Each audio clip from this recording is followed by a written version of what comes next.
problème, c'est que tu pars de trop peu et que tu n'investis pas assez et que tu as trop peu d'années. Et ça vous montre aussi quand même quelqu'un qui a un très beau revenu et qui a investi une somme qui est quand même pas anecdotique. Vu que cette personne a déjà 50 ans, elle est largement pénalisée par rapport à quelqu'un qui aurait non pas 17 années d'épargne devant lui, mais par exemple 35 années d'épargne. Là, c'est plus du tout la même histoire.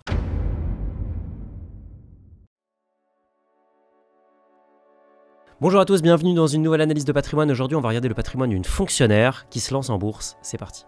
Fonctionnaire de 50 ans, patrimoine de 228 000 euros.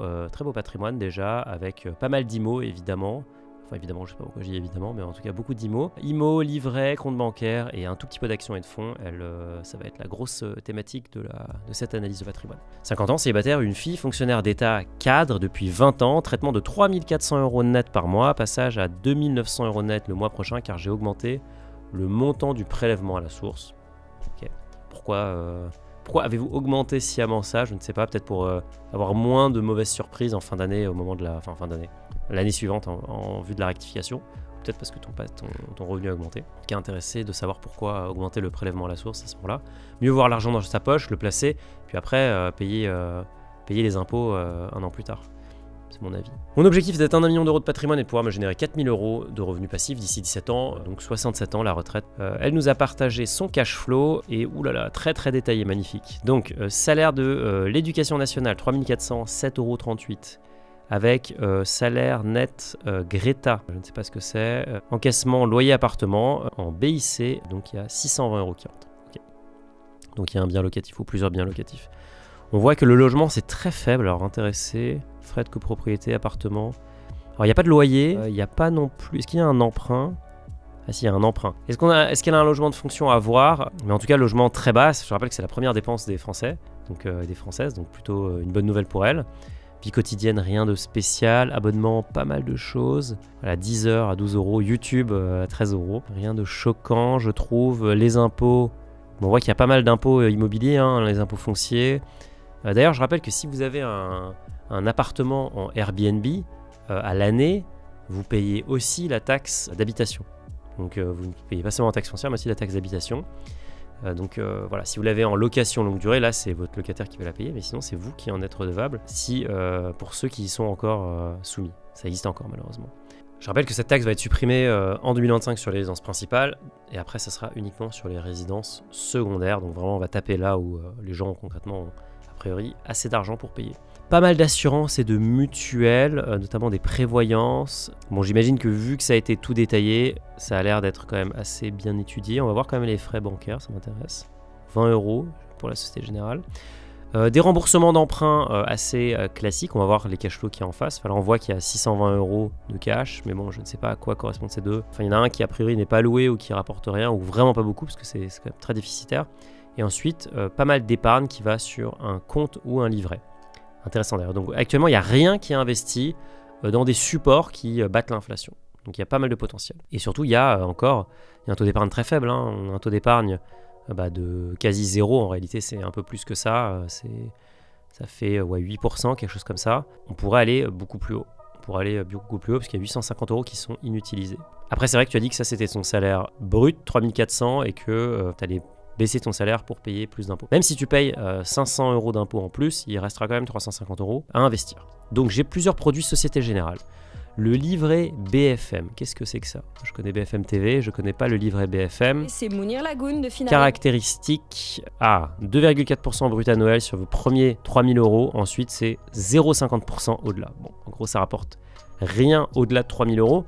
En deçà, c'est pas mal. Par contre, les intérêts, évidemment, sont fiscalisés à la flat tax. Donc, en réalité, le taux net est bien plus bas.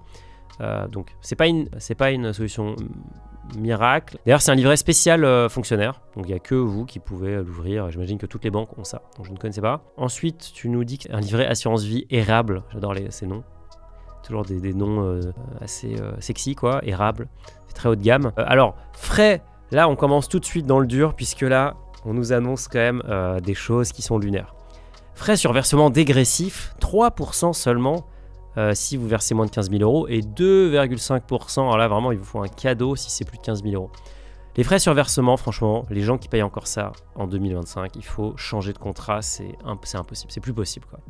Là, vous mettez 100 € dans la machine, vous avez déjà laissé 3 € sur la table, juste en termes de frais. Donc il n'y a que 97 € qui vont aller travailler pour vous.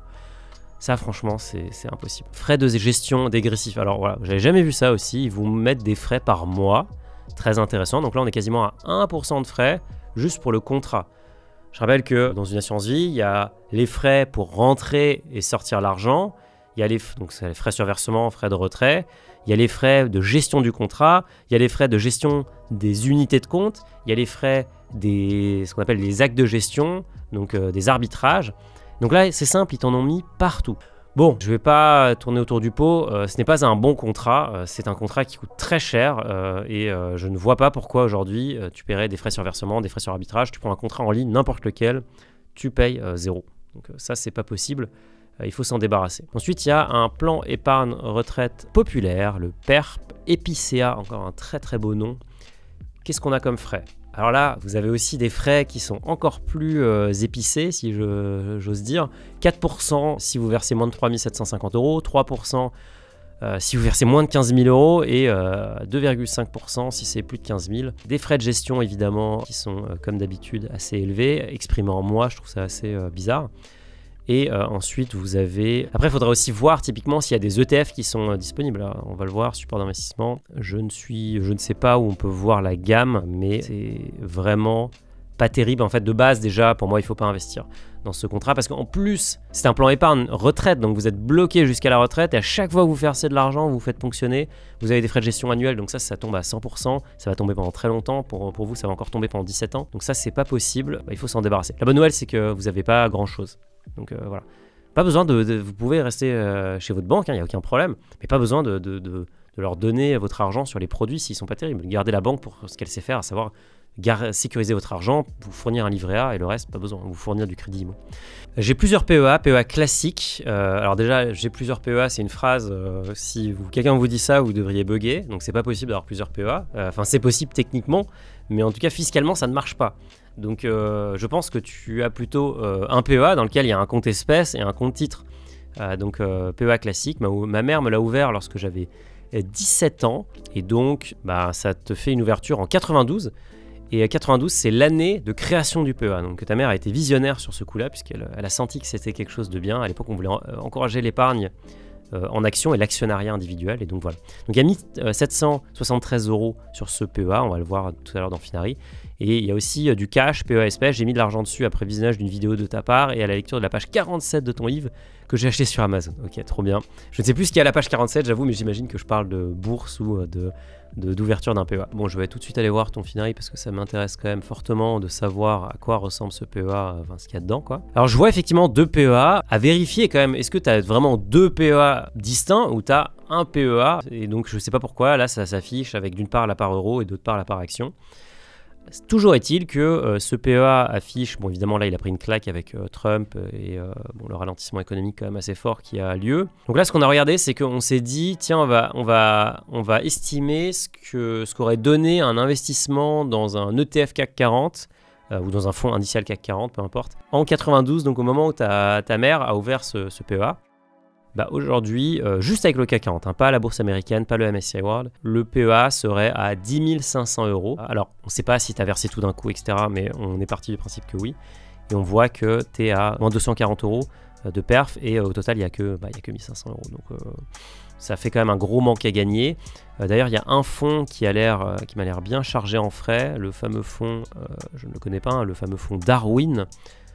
Donc on est allé voir la perf aussi, il prend 2% de frais par an quand même ce fonds, très sympa. On a regardé la perf, alors comme d'habitude, il n'y a pas de miracle, ce que je fais c'est que je piège personne, je regarde juste la perf sur le site officiel du gérant, donc la Société Générale. Et en l'occurrence, moi ce qui m'intéresse c'est que je regarde la perf comparée à l'indice, puisque je m'en fiche de savoir la perf absolue. Et donc je vois, ce fonds existe d'ailleurs, il n'existe pas depuis 92, il existe depuis 2015 et on voit que le fonds a fait une sous-performance quand même assez massive puisqu'aujourd'hui il est à 20 points de moins que son indice de référence. Voilà, on voit l'indice de référence c'est 35% de CAC plus 30% d'Ester capitalisé plus 35% d'Eurostoxx 50. Donc Bon, c'est un fonds qui sous-performe. Bah, normal, il prend 2% de frais par an, donc 2% de frais par an sur 30 ans, ça fait 40% de manque à gagner, 43% même. Forcément, c'est très dur à ce rythme-là de facturation de tenir la même perf qu'un indice, quasiment impossible. Bon, d'ailleurs, c'est assez drôle puisque quand on regarde le détail des frais, on voit qu'il y a une commission de surperformance. Bon, a priori, ça n'a pas de risque que ça arrive puisque surperformance, il n'y a pas par rapport à l'indice. Mais en tout cas, c'est quand même assez cocasse de facturer ça. Ça montre encore une fois que les fonds actifs, vous pouvez prendre des fonds actifs, il y en a qui surperforment le marché depuis 20, 30, 40 ans. J'avais reçu William Higgins qui surperforme son indice sur un secteur très particulier qui sont les petites capilles boursières françaises. Mais bon, des William Higgins, en fait, il n'y en a pas beaucoup. Je pense pas qu'il faille mettre tous ses œufs dans le même panier de toute façon. Et quand il en plus facture des frais de surperformance, je pense que vous avez autant de raisons de ne pas y aller. D'ailleurs, vous avez aussi des coûts d'entrée sur ce fonds. Bref, il n'y a rien qui va. Ne prenez pas les produits bancaires parce que c'est juste trop cher. Un CTO récent, 266,72 €, stock picking pour le moment. Nvidia, bon là j'imagine que ça va pas super bien se passer sur Nvidia si tu es rentré récemment. Bon, moins 14% encore, ça va, c'est pas dramatique, mais c'est pas forcément la panacée. D'ailleurs, je ne sais pas pourquoi tu es sur un compte titre chez ta banque. Bon, j'imagine que c'est par facilité, mais faut pas oublier que les frais de transaction doivent être aussi importants, qu'il y a peut-être des coûts de garde des titres, qu'il y a peut-être des frais facturés pour je ne sais quoi. Donc, mieux vaut aller chez un courtier en ligne qui est moins cher et qui sera généralement en plus beaucoup plus sympa en termes d'interface. C'est pas grave que ce soit pas ta banque, t'as pas besoin d'avoir tout au même endroit. L'important, c'est que ce soit un gros courtier respectable avec des frais bas. Immobilier, j'habite dans un logement de fonction. Voilà, donc ça répond à cette question qui est que en tant que fonctionnaire, tu bénéficies de cet énorme avantage. Un appartement acheté en 2016, loué en meublé en BIC, loyer de 600 € par mois et 20 € de charge. Un appartement acheté en 2022 en SCI, j'ai 99% départ et ma fille a 1%. Bah oui, une SCI, vous ne pouvez pas l'avoir tout seul, il faut toujours 2 actionnaires. À terme, je souhaite lui laisser un plus gros pourcentage et intégrer le premier appartement dans la SCI pour lui éviter de payer des frais de succession trop lourds. Loué via Booking, les loyers entre 300 et 850 € en fonction des mois. Je perds donc de l'argent car mensualité du prêt 836 € plus 400 € de charge. Waouh, effectivement, c'est une très mauvaise opération. En plus, Booking, bon, c'est hyper chronophage. Question que je me pose, alors peut-être que tu le sais, mais peut-être que c'est un abus de langage, mais je pense pas qu'il faille uniquement louer sur Booking. Tout ce que j'ai vu et de ce que je vois aussi autour de moi, c'est que la plupart des gens qui louent des meublés à court terme, des meublés de tourisme, ils font Airbnb et Booking, et généralement Airbnb fait 80% du chiffre et Booking 20%. Alors c'est vrai que tu loues beaucoup plus cher sur Booking. Par contre, il y a quand même beaucoup moins de réservations qui tombent. Personnellement, je préfère largement Airbnb. Je trouve que c'est beaucoup mieux fait en plus. Donc, à voir si tu peux déjà te mettre sur Airbnb. Puis après, de toute façon, si l'opération n'est pas rentable, soit te débarrasser de l'appartement, soit tout simplement, effectivement, le passer en longue durée, ce qui de toute façon va devenir beaucoup moins punitif en termes d'impôts sur le long terme. J'aimerais acheter un 3e appartement pour une location classique. Ma conseillère de banque n'y voit pas d'inconvénient, ce qui m'a un peu surprise. J'y vois pas non plus d'inconvénient pour toi, parce qu'en fait, tu as 50 ans, tu es fonctionnaire, tu es en poste depuis 20 ans, tu es un profil hyper safe, c'est un peu le rêve. Quand tu rentres dans l'agence, je pense que la conseillère bancaire, elle te déroule le tapis rouge, tu es le client rêvé. Alors que tu vois, quelqu'un comme moi, chef d'entreprise, c'est l'horreur, quoi. Ils ont surtout pas envie de me prêter parce que même si, in fine, mon revenu peut fortement augmenter, eh bien, il n'y a pas de garantie. Alors que le fonctionnariat, a priori, c'est garanti. Mais en tout cas, la question que je me poserais, c'est, tu as un appartement, je ne sais pas s'il est rentable, on va vérifier l'emprunt, tu as un appartement qui est fortement déficitaire, pourquoi tu vas en rajouter un 3e? Est-ce qu'il n'y a pas des opérations qui sont plus intéressantes à faire? Est-ce qu'il n'y a pas de la gestion immobilière haute via des SCPI, via d'autres choses, des foncières cotées, qui peut être intéressante pour toi? À vérifier. Allez, question, j'ai le matelas de sécurité, j'ai la partie immobilier, il me manque à présent la partie bourse et crypto-monnaie pour faire croître davantage mon patrimoine au moment de la transmission à ma fille. Est-ce envisageable de pouvoir investir à la fois dans un 3e bien locatif et en bourse? Première question. Ou dois-je prioriser mes investissements boursiers? Bon, avant de répondre à toutes tes questions, on va regarder ton profil quand même, puisqu'il y a des choses intéressantes. Donc, il y a les fameux biens immobiliers, 2 appartements. Et moi, ce qui m'intéresse surtout, c'est de voir le cash flow que tu génères sur chaque. On voit les 2 appartements, on voit qu'il y en a un qui est donc déficitaire, l'autre qui ne l'est pas. Donc ça doit être l'appartement que tu détiens avec ta fille, et ça c'est l'appartement que tu as en direct. Malheureusement, tu n'as pas, si tu as lié les emprunts, et donc on va voir combien cet emprunt te coûte en termes de mensualité. Donc on voit que tu nous disais que tu le louais 600 €, 600 € par mois, et que ça te coûte 569. Donc ça, clairement, avec les impôts et tout, c'est pas rentable comme opération, tu dois être un peu déficitaire, mais pas grand-chose. Donc peut-être, je sais pas si la zone est intéressante, je sais pas si tu peux augmenter les loyers. Ce qui est sûr, c'est que c'est une opération qui est à l'équilibre. Je pense que c'est OK. Sur l'autre opération, c'est beaucoup moins intéressant. Les livrets, ça c'est un livret A. Super, livret A, 14 000 €. Les comptes d'épargne, alors ça doit être le fameux compte BFM TV Avenir que tu nous as dégoté. Je vois pas l'intérêt en fait d'avoir ce compte puisque le livret A le même taux, 2,4% net. Alors que là, je sais pas lequel c'est, est-ce que c'est celui-là, est-ce que c'est celui à 4 000, est-ce que c'est celui à 2 000, mais dans tous les cas, tu es fiscalisé sur les intérêts. Donc je pense que c'est plus intéressant de vider ses comptes et d'aller sur le livret A pour que ton matelas de sécurité soit optimisé en termes de rendement. Ça, c'est un premier arbitrage très simple à faire. Sur tes comptes bancaires, 10 000 € sur le compte bancaire, ça me semble un peu exagéré, peut-être 9 000 € sur le compte courant. Je ne sais pas s'il y a une opération prévue à court terme, surtout qu'au global, en fait, tu as 13 000 € sur tes comptes courants. Tu as quand même des cash flows qui sont très stables. Je pense que soit tu les mets sur ton livret A, alors le problème c'est que tu vas être au plafond, donc c'est pas forcément possible. Soit tu les mets sur un autre support qui te rapporte de l'argent, type des comptes rémunérés, des comptes courants rémunérés, ou alors ton livret BFM, mais il va pas être assez intéressant je trouve. Ou alors surtout tu fais travailler cet argent avec un investissement, comme tu l'as dit, en bourse, en crypto. Alors attention, il faudra quand même bien ajuster en fonction de ton profil de risque. Mon livre, il faut savoir que moi la plupart de mes lecteurs, ils ont 30-35 ans. 40 ans max peut-être. À 50 ans, avec un horizon de retraite en vue, je pense qu'il faut commencer à réfléchir à l'obligataire pour amortir le choc. Le fonds en euros aussi, ça peut être quelque chose d'intéressant. Je préfère l'obligataire au fonds en euros pour des raisons qu'on pourra discuter une autre fois, mais il va falloir quand même arbitrer et il va falloir bien jongler entre les deux classes d'actifs. Mais en tout cas, là, il me semble qu'il y a trop de cash sur les comptes courants qui rapportent rien en plus. Actions et fonds, ça, on a vu, il y a les fameux 2 PEA à vérifier. Si vraiment tu as 2 PEA, dans ce cas-là, va falloir en fermer un pour éviter la cata au moment du cash out de l'autre. Le compte titre, je vois pas l'intérêt de le garder à la Société Générale, sauf si les frais sont vraiment très bas à vérifier. Il faut vérifier la brochure des frais. Un peu de fonds en euros sur l'assurance vie, Société Générale, ça, je trouve que elle est pas intéressante. On a vu que tu avais des frais de dingue sur ton assurance vie Epicéa, tu en as devant, derrière, au milieu. Comme je l'ai dit, n'importe quel courtier en ligne fera l'affaire.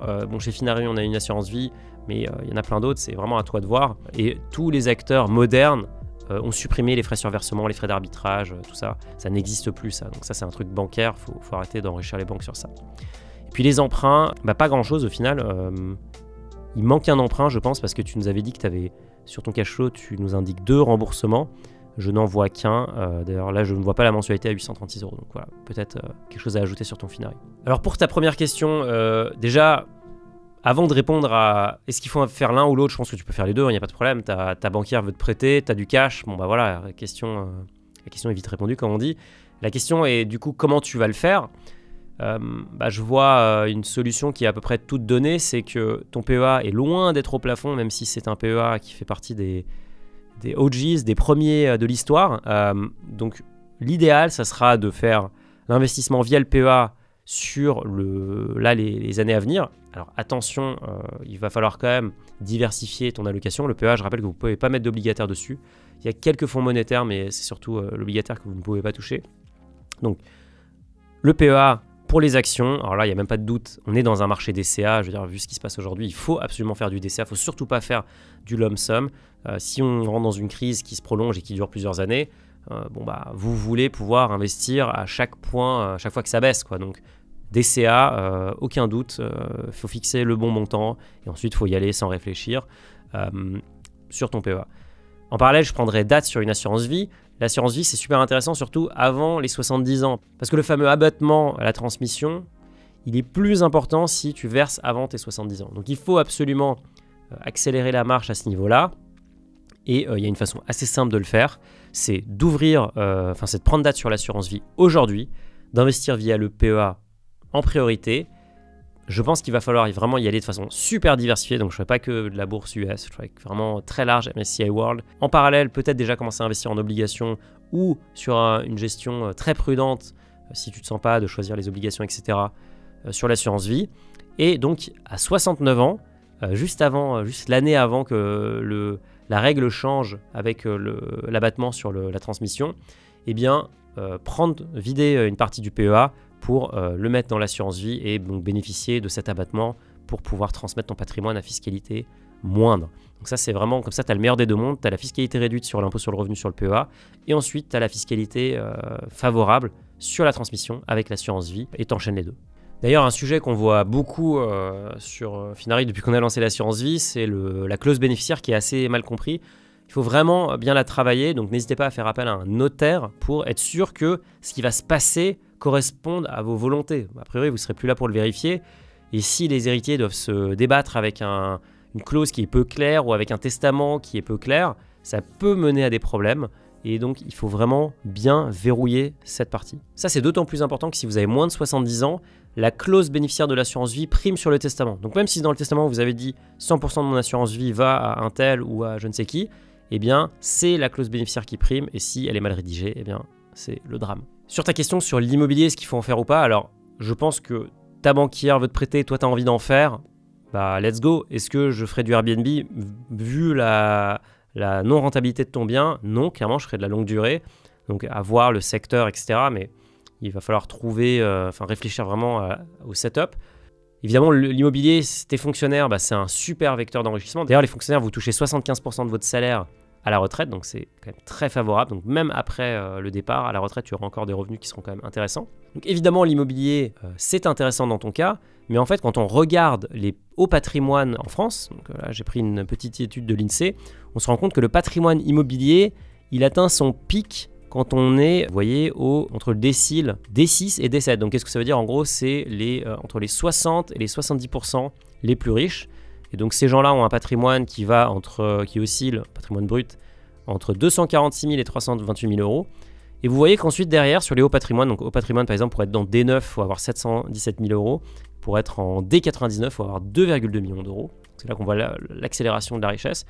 Eh bien, plus vous êtes riche, en fait, plus la part immobilière baisse. Donc vous voyez, les plus riches, eux, ont 36%, soit quasiment autant que les D3 qui sont parmi les plus modestes. À l'inverse, ce qu'ils ont beaucoup, c'est évidemment du patrimoine financier. C'est eux qui en ont le plus. Alors là, ici, je pense qu'on compte les livrets, etc. Mais eux, ils ont surtout beaucoup d'actions, évidemment. Et surtout, ils ont du patrimoine professionnel. Et c'est ça, vraiment, le hack. C'est-à-dire qu'on ne s'enrichit pas avec son travail. On peut, évidemment, mais on s'enrichit surtout avec son activité professionnelle. Donc, c'est pour ça qu'une grosse partie de leur patrimoine vient de cette partie. C'est toujours intéressant de voir que plus on s'enrichit, plus le patrimoine varie. Et finalement, ça concentre énormément les richesses. Et donc, on le voit très bien sur ce beau graphe. On voit que, en fait, le patrimoine professionnel, il est très, très concentré auprès des, vous voyez, c'est les 1% les plus riches qui détiennent la vaste majorité, plus de 60% du patrimoine professionnel. Donc c'est assez unique et donc encore une fois ça montre qu'il faut créer une activité pour devenir riche et que plus vous êtes sophistiqué, plus vous êtes riche, plus vous allez vous financiariser. Mais en tout cas dans ton cas, ce qui va être important c'est de bien faire un montage pertinent. Donc on a un petit peu regardé la situation, je pense que le mieux c'est d'ouvrir une SCI et de faire un apport en compte courant d'associé. Cet apport en compte courant d'associé va servir d'apport à ton crédit IMO que ta banquière a tant envie de te donner. Donc ça, c'est parfait. Ensuite, on peut faire un don en nue propriété de cette SCI. Et là, on va utiliser le crédit pour décoter la valeur. Et donc, on va vous mettre le tableau à l'écran. En fait, en fonction de l'âge, vous avez une clé de répartition qui va varier. Et donc, plus vous faites ça jeune, mieux ça se passe. En gros, moins vous payez d'impôts, moins vos héritiers vont payer d'impôts. Donc là, toi, tu es à 50 ans. Donc, c'est vraiment l'année encore à faire parce que dès l'année prochaine, la clé va fortement se détériorer. Et donc là, on voit qu'aujourd'hui, on voit que tu paieras uniquement 30% sur la valeur de la nue propriété. D'ailleurs, si vous vous demandez ça veut dire quoi 51 révolus, ça veut dire en gros le lendemain de votre anniversaire. Donc, pour toi, le jour de tes 51 ans, le lendemain de tes 51 ans, tu passes dans la catégorie 51 révolus. Bon, pour simplifier tout ça, je vous ai fait comme d'hab un petit Excel, parce qu'on est tous fans d'Excel, même si on adore Finari. Valeur du bien, on va dire tu achètes un bien à 100 000, tu empruntes 80 000 pour financer ce bien à 100 000.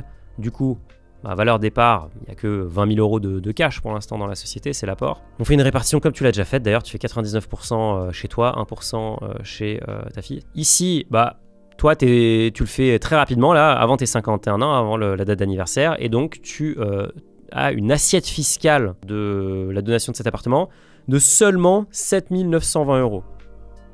Et là, tu vas me dire, cool, mais je paye combien? C'est encore mieux en fait, parce que du coup, tu vas pouvoir utiliser l'abattement de 100 000 euros d'exonération de droits de donation par parent, par enfant, tous les 15 ans, auquel vous avez tous droit. Et tu vas uniquement utiliser une toute petite portion, tu vas utiliser 8%, 7,9% de cet abattement pour donner en fait gratuitement ton appartement qui vaut 100 000 euros. Et en parallèle, toi, tu peux toucher les loyers vu que tu restes en fait usufruitière et donc tu peux financer ton futur train de vie. Donc, tu as acheté un appartement, tu l'as financé à crédit parce que ta banquière a envie de te prêter. Tu as donné l'appartement sans payer d'impôt, enfin de droit de donation à ta fille et tu continues de toucher les loyers pour assurer ton train de vie. Bref, c'est un win-win. Bon, je pense avoir répondu aux questions. Est-ce que c'est envisageable de faire le bien locatif et la bourse en même temps? Oui. Est-ce que tu dois privilégier tes investissements boursiers? Non, je pense que tu peux faire les deux en même temps, c'est un peu la même question. Du coup, tu me disais que tu voulais 4 000 euros de revenus passifs d'ici 17 ans. Est-ce que c'est possible? J'ai repris ton patrimoine actuel. J'ai fait la répartition, c'est-à-dire que tu as 2% de bourse et 98% autre, qui est principalement du cash et de l'immobilier. On a pris tes 350 euros que tu voulais investir tous les mois en bourse, x 12, ça fait 4 200. On va dire que tu vas mettre une partie en bourse et une partie dans autre chose, des actifs un peu moins risqués. Du coup, vu qu'il te reste 17 ans et que la bourse, on va dire, c'est un rendement à 7%, mais bon, tu vois, on peut mettre 8%, c'est un peu pareil, ça change pas grand-chose. On t'a mis un taux à 17,2 parce qu'en fait, tu vas être au PEA. Bon, évidemment, c'est une simplification. Taux d'inflation à 3%, donc ça c'est plus qu'actuellement, mais c'est quand même assez réaliste. On voit que tu auras un capital final de 381 000 euros. Et donc, théoriquement, tu peux te payer 1200 euros par mois sur ce capital, donc en vendant ce capital progressivement, sans mettre en péril ton épargne. Ça reste quand même très très très juste. Et bon, c'est pas le fait de changer le rendement en bourse, même si on dit c'est 10%, c'est la folie, ça change rien. Alors évidemment c'est mieux, mais c'est pas ça le problème. Le problème c'est que tu pars de trop peu et que tu n'investis pas assez et que tu as trop peu d'années. Et ça vous montre aussi quand même quelqu'un qui a un très beau revenu et qui a investi une somme qui est quand même pas anecdotique.